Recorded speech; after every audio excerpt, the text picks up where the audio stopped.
As we approach the end of the 28th year of South Africa's democracy, we reflect on the turning points that gave hope to many during what may have seemed to be a hopeless situation. The lockdown may have been a curse to many, but to Rory Riordan, it was a eureka moment that gave birth to our latest peek into our country's past. And he said we were going to lock down for 2 weeks. I don't even remember that. And I thought, 2 weeks?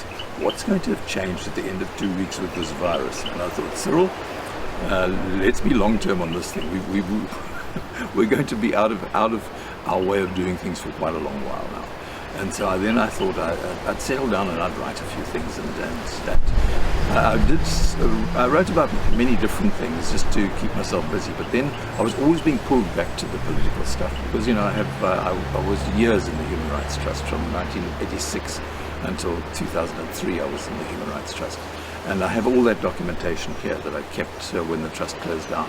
And I was pulled back into that and pulled back into that, and I thought, if I were to die, and to put it bluntly, my wife wouldn't know what any of this is. We weren't married at that stage, and the stuff would just be all taken off and pulped, and it would come back as milk cartons or something, and that would be a great pity because there's a lot of very good stuff there. So I sat down and I wrote, and I wrote, and I wrote, and I wrote, and it got bigger and bigger and bigger, and the wonderful Bridget Impey, the owner of Gqeberha, said she would publish it. She hadn't even seen it at that stage. She said she would publish it, no question about it all. As much as it covers 1 decade, the book gives insight into the events that led up to the turning point decade. If you're writing fiction, things are easy because you're inventing your characters as you go along.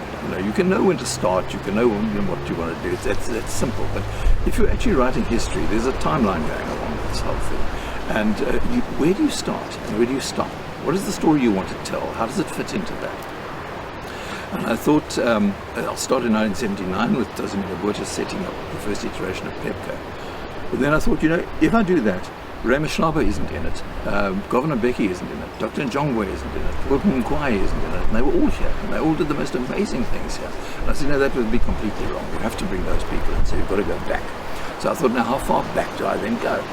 And I thought, well, I'll go right at the very beginning. I'll talk about sandrock art, and I'll talk about the first pastoralists, and I'll go through the first bits quickly until eventually we get into the struggle years, and then it'll go out. And I wrote, and eventually I had 770 pages of document, which I sent to my publisher, Bridget Impey, and I got a phone call.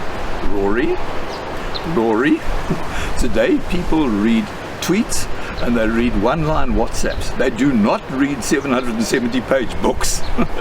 Do something about it. So I thought, fine. And I had to cut the thing down to something. It still is a big book. It's 500 pages. There's a lot in it. But I cut it back to that, and she said, no, this we can make work, I hope.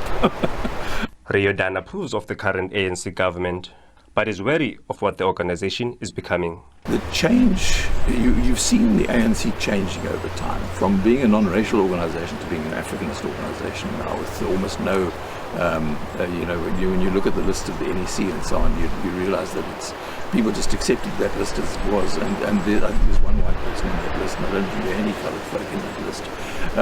And that wasn't the ANC of 1994. The ANC of 1994 was determined to be non-racial. It's lost that determination. I think that's a great pity because it frightens people off, and it frightens people into the hands of the DA, and that's the wrong thing to do. Riordan believes that he has showed the province's political history in a light that has never been seen before. He encourages other authors to share more of South Africa's rich political history by documenting their work for future generations to learn from. Mcebisi Slengile, SABC News, Gqeberha.